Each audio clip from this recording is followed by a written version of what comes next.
Olá, seja bem-vindo, seja bem-vinda. Você está no Arqueojogos, seu podcast de jogos de tabuleiro antigos, desconhecidos ou, no mínimo, fora do hype. Fique com a gente para mais um episódio especialmente produzido para vocês.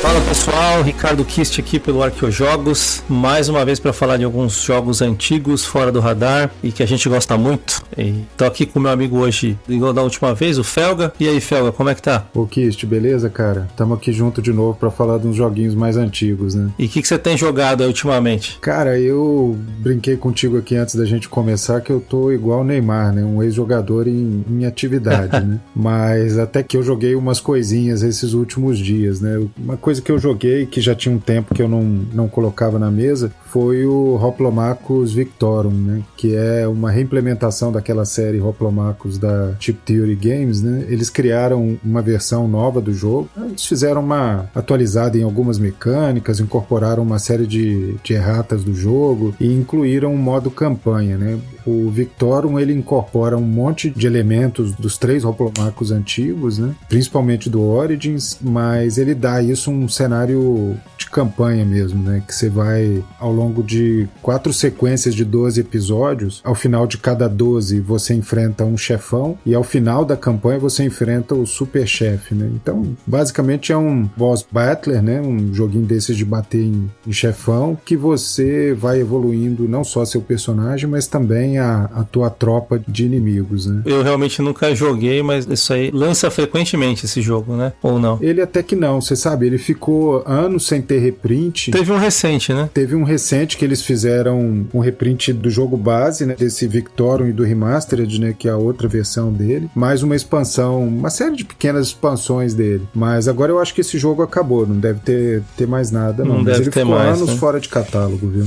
Tem um público também que é bem fiel a ele, muito, né? Muito. É um jogo bem legal, cara, assim, eu já olhava para esse jogo com bastante interesse havia muitos anos, né, desde quando saíram as primeiras edições, mas nunca tive a iniciativa de pegar, e quando veio essa repaginada dele, aí eu de fato me animei e não me arrependi, viu? É um jogo bem legal, ainda que campanha não seja o meu forte, né, não é a coisa que eu mais gosto de jogar, eu prefiro jogar episódios isolados mesmo, mas as mecânicas são muito interessantes, sabe? É um jogo basicamente de combate tático, né, então é como se cada episódio daquele ali fosse um quebra-cabeças pra gente tentar resolver individualmente, né? Isso é bem variado e bem interessante no final das contas, né? Mas é um bom jogo. Pô, legal. E você, o que você tem jogado? Desde a nossa última conversa aqui, eu tive um período bom aqui, jogos bem queridinhos aqui meu, o grupo animou de jogar, então a gente jogou In the Year of the Dragon, jogamos, o que o grupo não tinha jogado ainda, que é aquele Êxodo, né, do Vladimir Sushi, jogamos Great Western Trail com a expansão Rails to the North, jogamos Pax Renaissance, jogamos 2 vezes Dominant Species e semana retrasada jogamos Food Chain Magnate, então só coisa leve, né? Semanas pesadas que eu tive aí ultimamente, mas é bom, o grupo tava animado e só jogão, né, então a gente sempre revisita algumas coisas, apesar de ter muita coisa nova pra jogar, a gente tá sempre revisitando e vocês me conhecem, eu gosto bastante. Então, da outra vez estava jogando muita coisa média pra leve e agora foram meses aí que o grupo ajudou a gente a jogar os jogos mais queridinhos. Ô Kist, deixa eu te fazer uma pergunta, cara, sobre o Food Chain Magnate. Tanta gente fala que esse jogo é um jogo super punitivo. Como é que ele é aí pra vocês no grupo? Olha, ele roda de vez em quando diferente, né? Nessa última partida que a gente jogou, o jeito que o mapa foi configurado, todo mundo meio que conseguiu ali. Claro, tem aquela interação que um rouba a demanda do outro, mas em geral todo mundo conseguiu avançar. O que eu achei que dentro da expansão você tem aquelas cartas ali de os objetivos que você vai cumprindo. Eu achei que a gente jogou com o da expansão, eu achei que ficou muito forte alguma daquelas ações, mas foi uma opinião minha, nem todo o grupo. Achei que isso foi fundamental ali. Eu, por exemplo, eu pagava salário com refrigerante, né, com bebida ou com comida. Eu achei isso muito forte. forte. Então foi isso que fez a diferença, porque não foi tão apertado o jogo. Mas às vezes o mapa tá de um jeito ali que todo mundo tá brigando pela mesma demanda, então outras vezes já foi muito mais apertado. Então ele tem uma variabilidade por causa do mapa ou da estratégia que cada um leva. O grupo nosso não é tão experiente em Food Chain, mas eu sei que tem jogadores aí com aquelas estratégias matadoras que aí pega muito cara bom, fica bem apertado mesmo de jogar. Tem uma interação bem difícil de competir. Então acho que tem uma curva de aprendizado nesse jogo que faz a diferença. Cara, esse é um jogo que eu tenho bastante curiosidade de jogar, mas eu fico meio com o pé atrás, assim, por essa questão punitivista dele, sabe? O que eu já li a respeito do Food Chain é que se cometer um erro no início do jogo, isso vai te perseguir até o final, né? Ah, sim. Em geral, esses jogos, Food Chain, o Antiquity, os jogos da Exploiter, eles têm essa filosofia, né? Que é legal, né? Mas também virou meio que um marketing deles isso, né? É verdade nos jogos, não é uma mentira, mas é fato, tem isso. Mas o Antiquity eu acho mais difícil de você lidar com isso. O Food Chain eu acho ele é mais fácil de você não cometer esse tipo de erro que vai te penalizar. De novo, né? Não sou o jogador mais experiente de Food Chain, não tenho tantas partidas assim. No Antiquity eu sei que é fácil você tomar uma medida errada e depois não sair mais. Perdeu o jogo, acabou. Entendi. Beleza, cara. Mas é isso, vamos lá para os nossos jogos agora da semana? Vamos lá.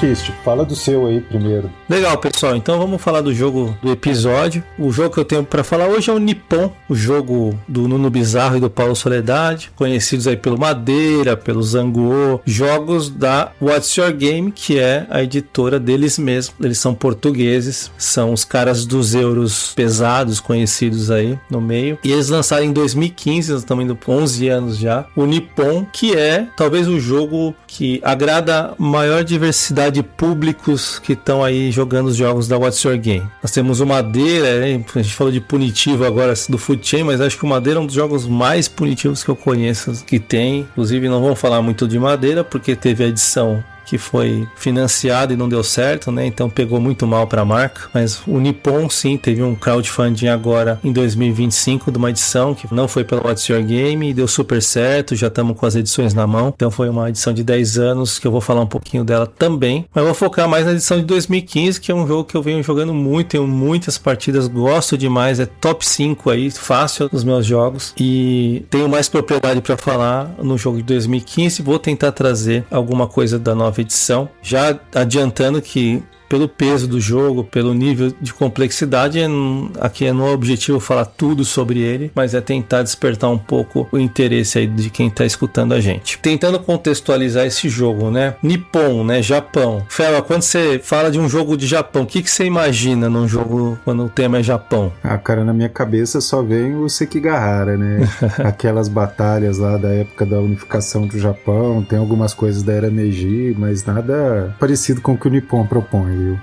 Pois é. É aquele, vamos dizer, até um estereótipo, né? Sempre feudal, samurai, queixa, aquele tipo de coisa, né? E aí a gente entra no Nippon, que é um jogo da Era Meiji, século XIX também, mas é sobre a modernização. Se você olha pro Japão hoje, você vê o que é a potência industrial, tecnológica. Então, ó, a gente teve um momento em que o Japão saiu daquela coisa feudal, né? De clãs ali para uma sociedade moderna, industrial. E essa é onde o Nippon se coloca. Então, só isso já me agrada no jogo, né? Eu adoro um jogo de pegar recurso, fazer fábrica, gastar recurso, €1 mesmo. Muito alinhado com a proposta da escola portuguesa de jogos. Então eu acho que já sai um pouco do que se espera de um jogo do Japão. Então esse é o contexto, né? O imperador pegando aquelas famílias mais poderosas, conglomerados e querendo que o Japão se modernize. E aí surgiram, né, várias grandes conglomerados, sei lá, Sumitomo, Mitsubishi, Mitsui e daí por diante, que a gente conhece bastante hoje. Isso foi baseado aí nessa era que o jogo está situado, vamos colocar assim, né? Visão geral, você olha pro jogo, né, tem aquele aspecto What's Your Game, né, que é mais marrom, mas ainda tem um pouquinho de colorido por causa dos meeples, já vou explicar, mas é o Japão dividido em 4 regiões, onde você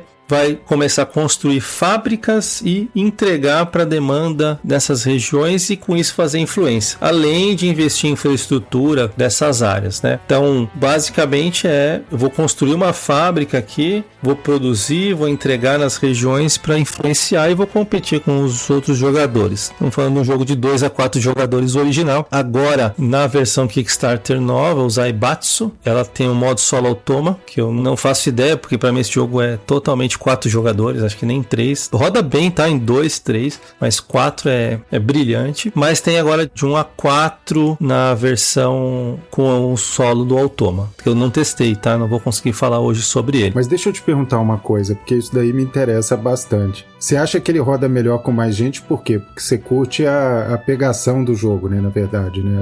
O aperto que ele traz, né? Vou falar alguns motivos, tá, Felga? O primeiro é que, quando a gente fala assim, boa parte do jogo, ele vem da influência nas regiões. Se a influência, você tá colocando seus marcadores lá e o seu adversário pode, dependendo do nível de fábrica que ele tem, sobrepor sua influência, te remover dali. Então fica uma briga. Quanto mais jogadores, mais briga, e traz uma camada estratégica onde que você vai falar, não vou conseguir dominar as 4 regiões, então é uma escolha que você tem que fazer. Em 2 jogadores já aconteceu, né, de dominar todas as 4 regiões e esmagar o outro jogador, mas roda bem, tá? Tem muitas partidas legais que eu já tive em 2 jogadores que roda legal. A outra coisa, que a outra forma de pontuar no jogo são favores do imperador, e eles são limitados, são multiplicadores, tá? Uhum. Então esses multiplicadores, eles vão acabando também, então se você não pega lá os 5 vezes, que é o máximo, o multiplicador máximo é 5 vezes, e outros forem pegando, vai acabando. Em 2 jogadores você vai reduzir isso daí, mas também a chance é um pouco maior. Então a pontuação em si vai depender dessa batalha por influência e por favores, tá? Entendi. O outro motivo, já trazendo aqui talvez uma falha que agora o jogo novo que está tentando corrigir, ou vem para corrigir, tem um pouco de script do início do jogo, que os jogadores acabam tendo que seguir. Em 4 jogadores, se todo mundo tentar fazer o mesmo script, não dá, né? Então falha, então ajuda os 4 jogadores a minimizar. E em 2 jogadores é muito fácil você ter ali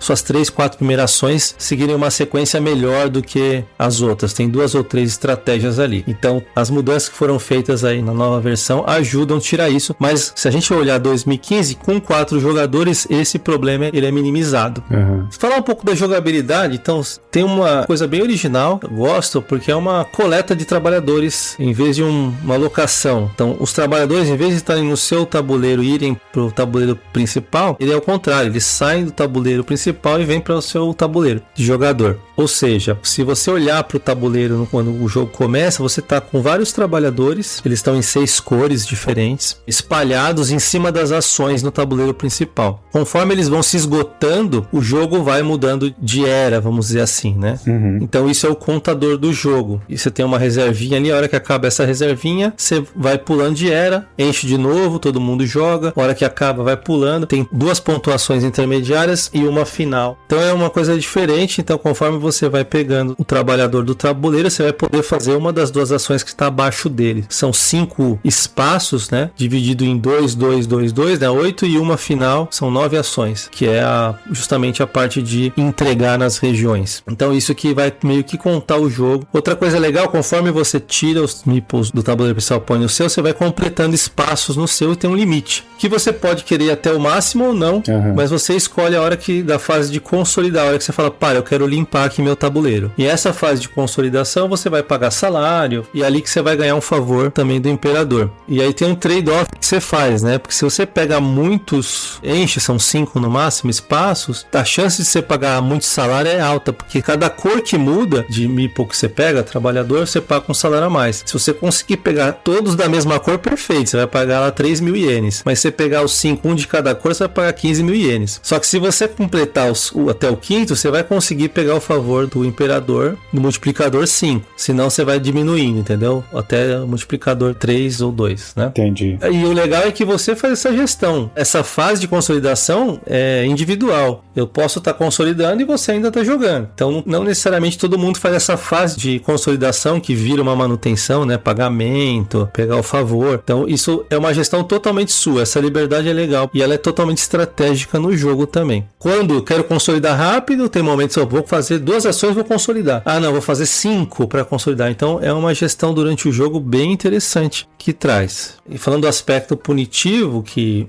tem na edição original, é que todo recurso que sobra nessa fase de consolidação você perde, né? Explorando um pouquinho mais sobre recurso, são 3 recursos principais: o dinheiro, né? Conhecimento e carvão. Isso são trilhas no seu tabuleiro, que vai ter ações lá, daquelas 9 ações, 3 vão ser para subir nessas trilhas. Paga dinheiro, tudo é dinheiro na edição de 2015. Vou entender que na outra já não é mais. Mas você vai pagar para subir nessas trilhas, e essas trilhas elas vão fazer você produzir mais. Ou seja, na fase de consolidação você perde tudo que sobrou, mas aí você ganha o que você tem na trilha. Mas não tem sobra do turno anterior. Não usou o dinheiro naquele turno, zera, vem para o que você tá na trilha, né? Então você tá baixo lá no carvão e sobrou 3, esses 3 você perde e você vai ganhar o que tá na trilha. 1, sei lá, né? Então tem essa gestão de recursos misturado com essa decisão da consolidação que eu expliquei agora há pouco. Entendi. E aí as ações, tentando simplificar, né? Como eu falei, das 9, 3 é ou aumentar o conhecimento, ou aumentar sua trilha de produzir mais carvão, ou é aumentar a trilha de dinheiro. Só uma correção, não são 3. Das ações, a de dinheiro não tem. É outra forma como a gente sobe. Tem ações específicas para subir das 3 trilhas, não faz parte das 9. Das 9 nós temos aumentar conhecimento, né, e aumentar lá na trilha do carvão. Então, das ações nós temos isso. Mas o básico é, eu vou fundar a fábrica. Para fundar a fábrica eu preciso de conhecimento, já que as fábricas têm 3 níveis. E esses níveis são fundamentais para eu poder influenciar mais ou menos as regiões. Então, o conhecimento é o que eu tenho na trilha, e eu posso complementar com blueprints, né? Com patentes que eu vou ganhando no jogo. E essas patentes, se eu gasto, a trilha não. Se eu tenho 2 de conhecimento na trilha, aquele 2 é fixo. Mas então, para eu fazer uma fábrica de nível mais baixo, eu preciso de 2 de conhecimento. Nível intermediário, 4. E a nível superior, 6. Ou seja, é fundamental porque as fábricas de nível 1, elas vão te poder ter uma influência de no máximo 3 na região, em cada espaço da região, vamos dizer assim, tem vários espaços em cada região. As fábricas de nível 2, elas já vão poder até chegar a 5 de influência, que custa 4. E as fábricas maiores vão te poder chegar até 7 de influência. Ou seja, você só vai conseguir realmente, às vezes, dominar uma região se você tiver fábrica de nível 3, ou seja, aquelas fábricas que custam mais conhecimento. Então fazer essa gestão ao longo do jogo é fundamental. E assim, na hora que você influencia a região, você só pode colocar uma influência lá se você tem um número maior do que o que está já lá. Então se o adversário pôs um 3, você vai ter que pôr um 4, pelo menos. Então se tiver um 7 ali, já era. Ninguém mais consegue pôr um 7, porque o 7 é o maior. E é limitado, tá? Essas influências, esses tokens de influência. Então, onde eu vou colocar o 7 é importante. Eu construí meu jogo, né, minha estratégia para fazer isso no final. Que ali eu já garanto pelo menos um valor alto naquela região. Você vai poder pôr outros, né? Um 7 com 5 numa, um 6 com 4 no outro. Então é a soma que vale. Então, quer dizer, que fábrica eu vou fundar com o meu conhecimento é o coração do jogo. Para essas fábricas realmente terem o seu principal potencial, né, de produção, você vai precisar comprar máquina. Dinheiro, de novo, que você gasta. E essas máquinas vão fazer com que numa ação de produção, que é outra ação, né, eu produza mais produtos. Mas aí eu preciso ter para produzir carvão. Então, de novo, aquela trilha de carvão que precisa estar o carvão físico ali para ele poder virar produto. Simboliza como se fosse a energia para a fábrica construir, né? E aí, ou seja, tenho a fábrica, produzo nela, entrego no mercado local, é o core do jogo. Mas além disso, eu posso também ainda construir trens em cada região. Esses trens vão me dar mais influência, então eu estou investindo na infraestrutura da região, ou navios. Os navios eles vão me dar mais pontos quando eu pontuar aquela região. Então ele não te dá mais influência, mas ele te dá ponto. Tanto trens quanto navios só vai contar alguma coisa para você se você tiver no mínimo alguma influência naquela região. Então se eu tenho 0 influência e tenho um trem e um navio, você não ganha nada. Isso está pelo menos participando ali da pontuação. E a última ação que tem é cumprir contratos, né? É como se fosse exportar o produto. Você vai gastar produto e isso vai te trazer ou ponto ou dinheiro. Lembra? Para eu subir na trilha de dinheiro, ou é cumprindo o contrato. Tem uma outra forma também que cada vez que você constrói um parzinho, um navio, trem, você vai desbloqueando também melhorias na sua trilha de finanças, né? De dinheiro. Entendi. É um conceito simples, mas que você precisa sequenciar suas ações para que é comum, às vezes, você não conseguir fazer alguma coisa porque você não planejou bem. Então exige planejamento para ter o dinheiro necessário, o carvão necessário. Não adianta eu ter a fábrica que eu peguei com minhas patentes lá, com o meu conhecimento, mas eu não ter o dinheiro para pôr a fábrica, ou eu não ter o carvão para produzir. E as minhas ações, lembra, vão esgotando. Eu tenho 5 ações até consolidar, o máximo que eu posso fazer, né? Tem as ações até consolidar. Chegou ali, eu tenho que consolidar. E aí eu perco todo o meu recurso. Então, sequenciar bem as ações para você não perder ou maximizar a eficiência é fundamental nesse jogo. Então, no final, você vai já ter pontuado as regiões 2 vezes. Como que é a pontuação? Lá no mapa principal tem lá quanto que vale cada uma em cada era de pontuação. O primeiro ganha certos pontos, segundo tantos pontos, terceiro tantos. Então aquele esqueminha, né, de primeiro ganha mais, segundo um pouco menos e o terceiro ganha menos. Pontua na hora. E aí no final, pontua as regiões de novo. E os favores do imperador. Se você for pegando multiplicadores cada vez que você consolida. Esses multiplicadores você escolhe o que você vai querer pontuar no final. Então, por exemplo, minha estratégia é subir muito na trilha de carvão. Então eu pego o melhor multiplicador que eu tiver e já deixo na trilha de carvão. Mas você decide isso na hora da consolidação. E aí quer dizer o seguinte, se eu conseguir chegar na 5ª estrela, que é o máximo da trilha de carvão lá, nível 10, eu vou ter 5 vezes 5 pontos. Então eu vou ter 25 pontos, né? Agora, se eu não subir na trilha de carvão, mas eu tenho um multiplicador 5, não serviu para nada. Se eu tiver 0 estrelas lá. E você decide isso na hora de consolidar. E aí no final você pontua, tá? Então, escolhi a trilha de carvão, escolhi a trilha de conhecimento, escolhi trens. Então, cada uma desses casos que eu falei, você pode escolher número de fábricas e você vai ter esses multiplicadores que cada vez que você consolidou, você pegou. A não ser que quando você for pegar, acabou já, como eu falei. Né? Então, a hora de consolidar tem que tomar esse cuidado. Primeiro porque você está planejando já seu futuro. E assim, é normal o jogo ser ganho nessa pontuação dos favores. Caramba. Às vezes ali o cara foi melhor nas regiões, o outro fez muito bem essa parte de escolher os favores, passa, o jogo vira, e eu acho também isso fantástico, me agrada muito no jogo. Bom, como eu falei, não tinha pretensão de esgotar todo o tema, o jogo é muito mais profundo do que isso, mas rapidinho falar sobre algumas expansões, né, que surgiram. Teve a primeira expansão, não lembro o ano, mas é a Zeiretsu, que só adiciona mais fábricas. A gente tem 12 fábricas, vai para 24. E as fábricas, elas têm, cada vez que você pega uma, você constrói uma, você tem um benefício também lá, né? Pode ser deixar o carvão mais barato, ganhar uma máquina, né? E aí, nessa expansão que surgiu depois, ela adicionou mais fábricas com mais variabilidade aí de benefícios também. Legal, dá uma equilibrada. É muito boa essa expansão, só pelo fato de ter as fábricas novas. E agora, 2025, como eu falei, saiu a Zaibatsu. Zaibatsu, que justamente a palavra em japonês, não sei se é assim que fala, tá? Que significa os conglomerados, dá nome a essa versão. E aí sim, né? E aí eu venho sofrendo com isso, estudando eu recebi recentemente o jogo, estudando e sofrendo com as diferenças, porque algumas coisas significativas, né? Primeiro são a presença da seda e do ferro, que não tinha no jogo original e que agora você pode usar seda como dinheiro. Não tem mais blueprint, né? Agora não tem mais patente, você tem que usar seda. E para comprar fábrica você precisa de ferro, antes era dinheiro. Então tudo era dinheiro, então o dinheiro era muito mais apertado. Me parece que com um pouquinho mais, né, fácil de... Não posso dizer se ficou mais fácil, mas é uma forma de você não consumir dinheiro para construir fábrica, que era um aspecto estratégico importante quando usar o dinheiro para construir fábrica. Uma outra mudança que eu vi aí muito significativa é os navios.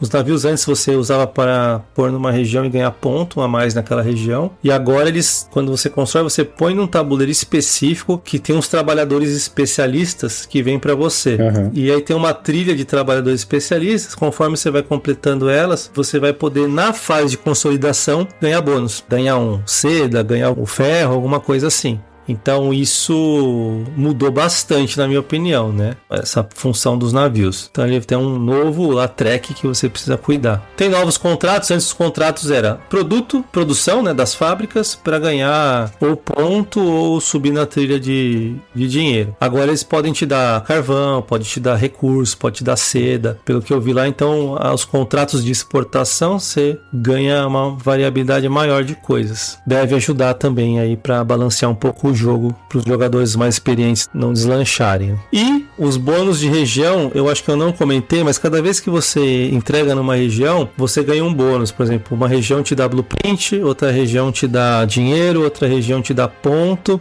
e outra região te dá carvão. Cada vez que eu entrego, né, na versão de 2015, eu pego um bônus para mim. Então, se eu entregar 3 vezes na região A, eu vou pegar cada uma delas 2 blueprints, então eu pego 6 blueprints. Então era um jeito de você conseguir os recursos. Agora também só que o que muda são as recompensas. Agora, de novo, aquele ferro que eu falei, né, ou a seda, etc, vai sair daí, da hora que você entrega nas regiões. E o que eu vi também, algumas diferenças menores, que você tem um draft de início de jogo, que você começa com tiles. No jogo original você começa com nada. Você pode começar com máquina, ou já como uma fábrica, etc. Algumas coisinhas que os jogadores com mais experiência faziam, que às vezes comprar uma máquina sem ter ainda a fábrica, você compra a máquina antes da fábrica, que a gente usava isso para muitas vezes, agora não pode mais. Então são pequenas diferenças. Mas as maiores mesmo são o aço, a seda, o navio e os novos contratos, na minha opinião, pelo que eu vi. Só para finalizar, Felga, já a Crowd, né, que fez o Kickstarter da versão Zaibatsu, já está iniciando o anúncio da campanha para expansão em 2027, também Kickstarter, deve sair logo, chama Genro, não sei como fala também, que tem muito a ver com o tema, porque pelo que eu pesquisei, o governo tinha esses Genros, que eram agentes que poderiam ajudar ou limitar algumas coisas. Pelo que eu entendi, cada um vai ter 2 tabuleiros desses caras, que vai te dar algumas vantagens ou vai limitar algumas coisas dos adversários, pelo que eu entendi, tá muito cru lá na página do Kickstarter. Essa expansão deve ter reprint do base também, não deve ser só a expansão. Sim,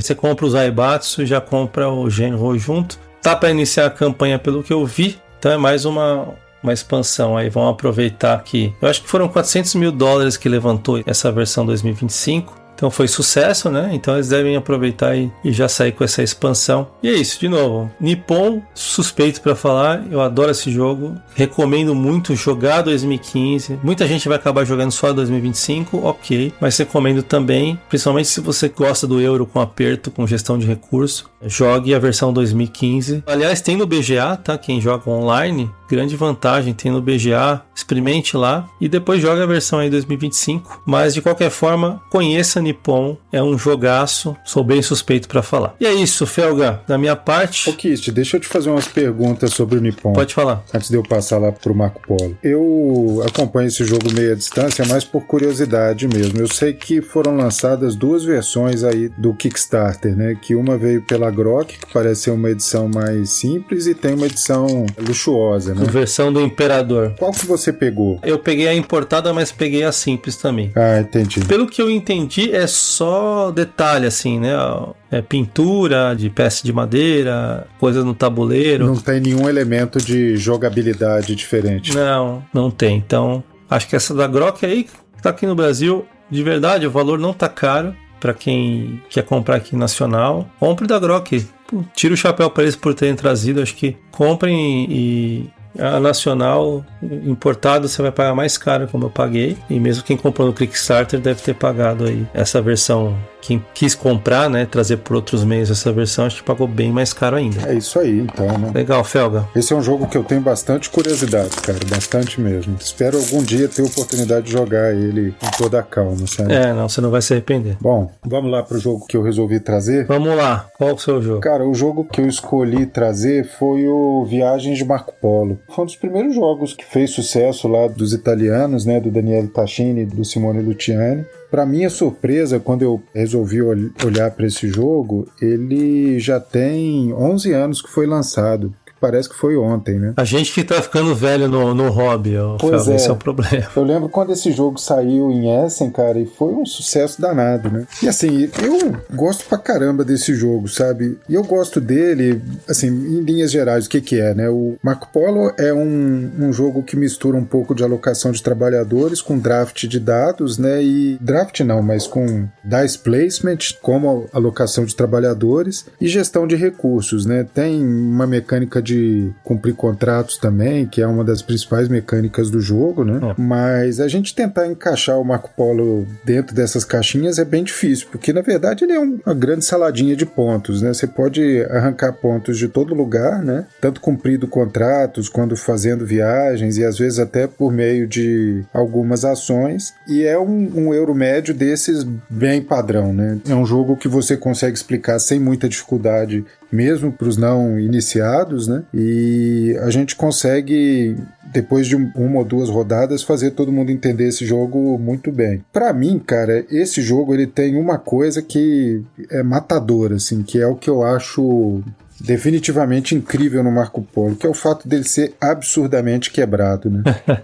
E isso eu falo assim com muita alegria mesmo, porque... Mas você vai ter que explicar isso aí, se é por causa dos personagens iniciais. Eu joguei bastante já também esse jogo. Os personagens iniciais ou o fato de você poder focar só em contrato? Não, eu acho que pelos personagens iniciais, cara. Ah, tá. Porque assim, tem uns que são muito roubados, né? Sem dúvida. Mas na verdade, todos eles são muito roubados, né? Você não tem nenhum ali que não quebre a mecânica do jogo de um jeito quase que absurdo, né? Você tem personagens que podem escolher a face do dado que vão jogar, você tem personagens que têm bônus variados conforme as próprias ações deles ou eventualmente ações de outros jogadores. O da face, eu vou confessar aqui, o da face do dado, esse eu acho um dos mais, porque pra mim ali é a preocupação do jogo que a gente tá, é qual o valor do dado que eu vou colocar, porque tem que colocar um em cima do outro ali, tem uma sequência.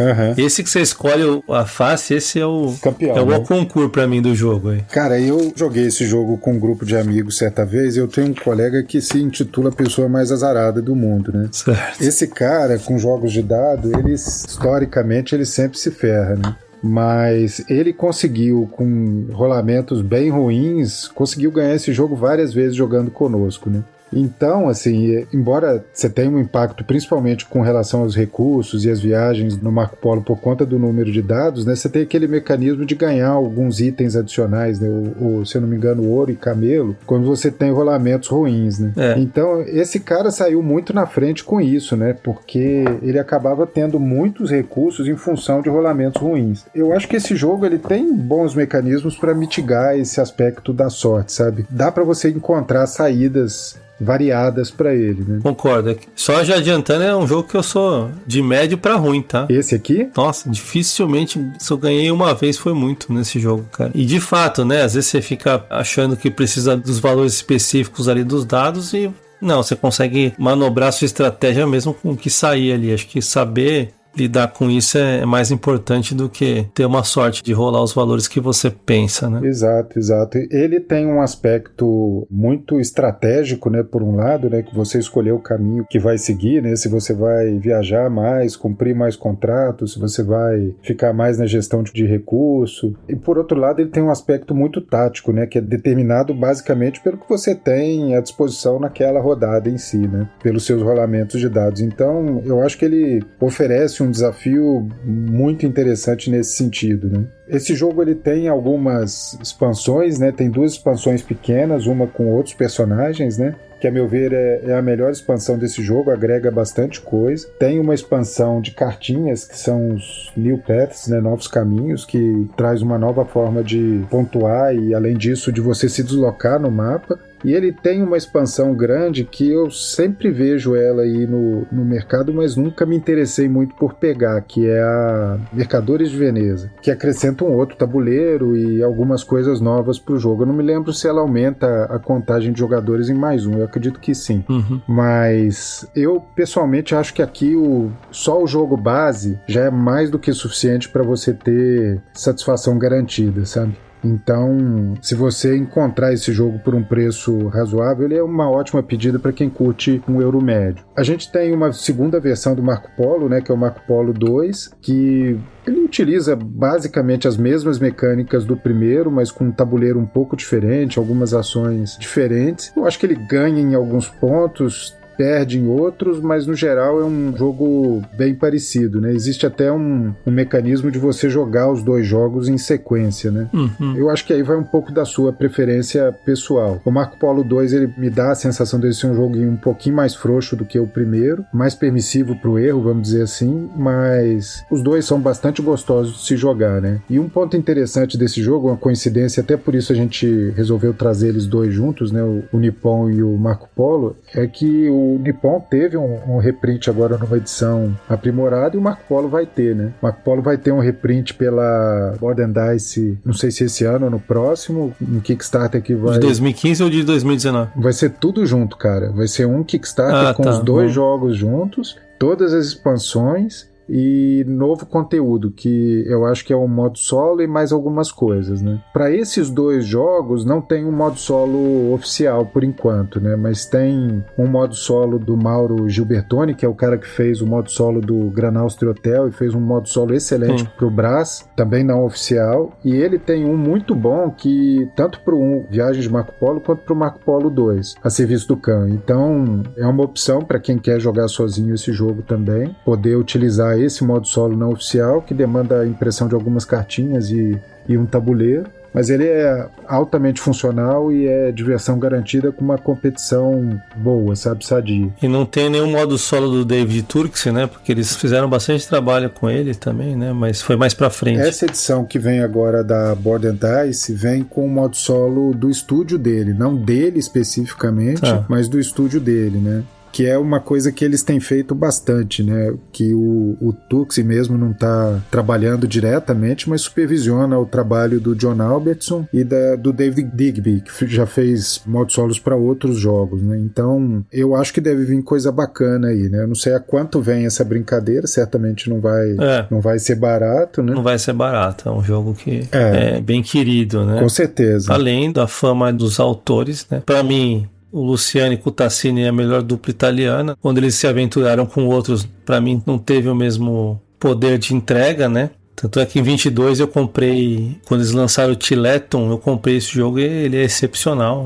Tinha muito jogo naquele ano lançado, mas é uma parceria dos dois. Então acho que para mim, dos italianos, essa dupla é de fato imbatível. Eu acho o Tassini o cara que pensa muito fora do normal, sabe? Ele fez um dos jogos que é um dos jogos que eu acho assim mais bem desenhados dos últimos anos, que é o Teotihuacan, né? Eu acho o Teotihuacan, cara, uma verdadeira obra-prima, sabe, de design. Esse o Luciano não participou. Não, esse é dele solo, dele. Só dele, né, esse jogo. Ele não fez com ninguém, Eu acho esse jogo uma verdadeira obra-prima, sabe? E fora que, assim, esses caras têm muito jogo bom, né? Ou com eles dois juntos, ou em parceria com outros autores, né? O Lorenzo é do Luciani com o pessoal que fez o Coimbra, né? Sim. O Brasini, né? O Brasini e o Gigli. Isso. O Gran Austria ele fez com o Gigli também. Foi, que também é um baita jogo, né? É bom. O Newton, eu não lembro de quem que é, mas é do Tassini também com Nestor e Mangoni. Não, acho que é do Luciani o Newton. Mas assim, cara, eu acho que o Marco Polo é uma boa entrada aí pra esses jogos dos italianos, sabe? Sem dúvida. A maioria eu gosto, cara, deles. O Tzolk'in eu gosto bastante, o Teotihuacan eu gosto, o Marco Polo. São todos jogos assim, estão ali na mesma pegada, né? Você não vai... Mas todos entregam a diversão, a jogabilidade, o nível alto no aspecto, né? Vamos pôr, principalmente aí diversão, se entreter ali para quem gosta de jogar, camada estratégica, uma experiência de jogo muito bom. Todos entregam, isso é fato, pelo menos os que eu joguei. Mas você sabe que eu acho que esses caras deram uma pesada na mão de uns tempos pra cá, porque assim, eles eram até essa época aí, 2015, 2018, os caras dos euros médios, né? E de um tempo pra cá vem saindo, acho que do Teotihuacan pra cá, né? Já vem vindo uns jogos bem mais pesados deles, né? O próprio Teotihuacan já não é um jogo leve, né? Um jogo que tem bastante coisa acontecendo. É um médio pra cima, médio mais. Médio pesado. Né? O Barragem do Luciani, né? O Barragem do Luciani, mas também um pouquinho mais pesado, na minha opinião. Também é desses mais pesados, né?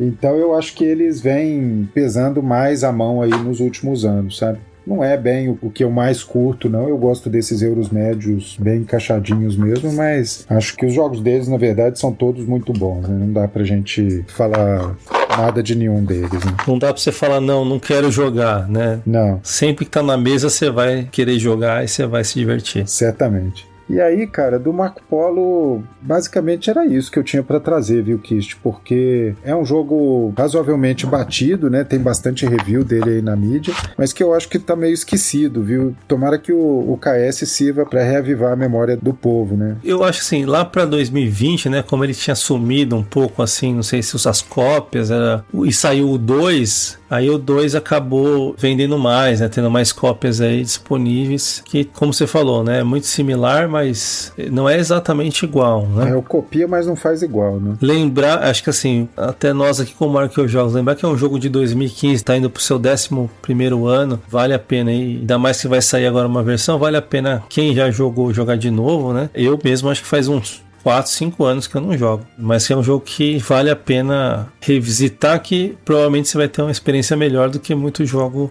novo que tá saindo aí, não comparando, mas esse é o Porto Seguro, né? A gente sabe que você vai jogar o Marco Polo e que ele vai ser, pra maioria das pessoas, um jogo bom e legal de jogar. Exatamente. Até fiquei com vontade de jogar. Só um parêntese que você falou aí, isso do Porto Seguro, eu te disse que eu tava jogando pouco, mas eu tive a oportunidade de jogar o Puerto Rico novo, essa edição super nova aí que veio pela MipoBR. Cara, que jogo delícia, viu? Que jogo espetacular. Se você vai concordar, o Felga, eu achei que o Porto Rico, só deixaram, pimparam, como eles falam, né? Não, ele ficou melhor para jogar do jeito que ele tá agora, né? Com essa edição nova. Você tem onde encaixar ali as propriedades. Eu achei que ajudou muito na jogabilidade. Como eu te falei, eu não conhecia o Porto Rico, né? Como ele sempre foi um jogo que era um jogo multiplayer por definição, eu sempre fugi dele por isso, né? Porque eu sempre procuro jogos com bons modos solo, né? Mas agora com essa edição veio o modo solo e eu fiquei absolutamente extasiado. Primeiro, com o jogo em si, né? As mecânicas, né? Um jogo de mecânicas razoavelmente simples, mas com muita profundidade estratégica, né? E em segundo lugar, com esse aspecto que você falou, né? O jogo é uma delícia visualmente falando, né? Do ponto de vista táctil e tudo, né? É uma experiência realmente fabulosa, né? Eu acho que não veio barato, né? Veio razoavelmente caro, mas a meu ver ele se paga, porque é um jogo que certamente vai ficar aí por mais 30, 40 anos, continuando sendo bom, né? Puerto Rico, se eu não me engano, é de 2002 e até hoje ele tá bom, né? Exato. Eu gosto de jogo bege, cinza, mas geralmente eu tenho o pé atrás. Não mudou nada, só fizeram mais bonito. Alguns eu acabei criticando, mas esse jogando, eu achei que facilitou ali a organização do tabuleiro, para ficar melhor encaixado as coisas, até para visualizar o que você vai fazer. Eu acho que esse, de fato, não trouxe só o aspecto visual e tátil, ele trouxe também uma fluidez melhor ali na sua jogabilidade, além de ser bonito, obviamente, que também ajuda, né? Kist, o que você acha dessa tendência aí, dessas versões atualizadas dos jogos, cara? Que a gente falou hoje pelo menos 3 deles, né? Olha, eu acho que tem a questão mercadológica, que é aproveitar os sucessos e repaginar da parte só visual e tátil, como você falou. É uma oportunidade também de juntar tudo que saiu do jogo ao longo dos anos em uma caixa só, e obviamente isso também traz um aspecto mercadológico, que muitas pessoas nunca vão para a expansão, né? Ficam mais nos jogos base, mas também eu acho que tem muitas oportunidades que fizeram para fazer pequenos ajustes ou melhorias, e aí eu acho legal. Para nós que estamos falando de jogo antigo, mais ou menos é o papel de trazer algo que talvez para quem começou faz pouco tempo aí jogar jogo de tabuleiro e falar, esse jogo velho hoje tem coisas muito mais legais. Não, é uma chance de atrair esse público também que não, né, viveu intensamente esses jogos que fizeram muito sucesso, porque tem um motivo para isso, porque são bons mesmo, e trazer para esse público, né? Mais ou menos a nossa proposta de tentar, experimente esses jogos, parece velho, parece fora de moda, mas eles vão te trazer uma experiência legal. Então acho que tem esse aspecto bom. No Nippon eu vejo que teve, torço o nariz para algumas coisas, mas eu vejo que teve um esforço ali de tirar um pouco de potenciais falhas que poderiam ser vistas hoje após 10 anos de todo mundo jogando, um público que já sabe todos os caminhos possíveis ali do jogo. Então tem esses vários aspectos, e então pra mim é super positivo. Eu acho que apoio que saiam mais jogos aí antigos, edições de 10, de 20, de 30 anos deles. Eu acho que isso daí, cara, é uma tendência bem importante, né? Porque na verdade se apresenta esse jogo para um público que não conhecia ele, né? E que, assim, pela dinâmica que a gente vive da indústria, né, da indústria de jogos, acaba que alguns jogos bem importantes ficam anos sem ter reimpressões e fora de catálogo, né? Isso faz com que o acesso fique difícil e tudo. E aí uma iniciativa dessa de você oferecer esse jogo novamente pode reavivar a memória do público mesmo, ou mesmo trazer ele para toda uma nova audiência, né? Eu acho que isso é sempre uma boa, cara. Isso funciona muito bem para livro, funciona para filme. Eu não vejo por que não vai funcionar para jogo também, né? Eu prefiro um relançamento do que uma edição inspirada em, né? Não criticando, mas o Dominant Species Marine. Ele é praticamente o mesmo jogo, mas teve uma releitura. Talvez não precisasse, né? Uhum. Aí é preferência minha, tá? Eu prefiro que pegue o jogo tal qual, junte as expansões, até pode mudar alguma coisa, mas que ele se apresente com a mesma temática, com o mesmo conceito, né? Pô, imagina o Nippon, que não é sobre a modernização, a evolução tecnológica e industrial do Japão. Pra mim, esquece, é outro jogo. Mas muda-se algumas coisas, ok. Inclui as expansões, ok. Mas mantém a temática, mantém o espírito do jogo. Isso é uma preferência minha. Acho que vale mais a pena do que ficar lançando com um tema diferente, colar outros temas nas mecânicas do jogo. Exato.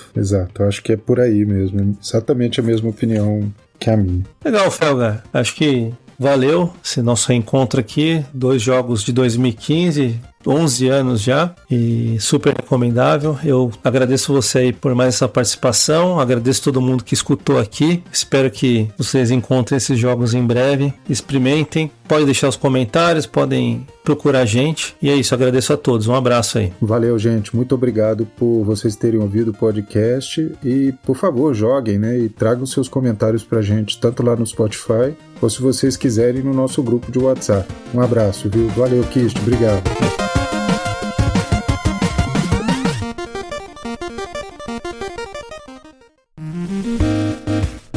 Esse foi mais um episódio do Arqueojogos, editado pelo mestre Zabuzeta. Siga a gente no Spotify, dê ali as suas estrelinhas que você acha que a gente merece, que nos ajuda ao algoritmo a alcançar mais pessoas. Se puder também, siga a gente no canal da Ludopédia. Principalmente, deixe comentários aí sobre o que você está achando, que isso nos agrada aqui demais, saber como é que os episódios estão chegando até vocês. E aí, o nosso pedido mais especial é espalhe a palavra, né? Somos um podcast de nicho e os algoritmos nunca vão nos levar para frente como a gente gostaria, então a gente depende da ajuda de vocês. Passem aí a palavra para quem vocês acham que podem gostar desse episódio. Um grande abraço e até a próxima!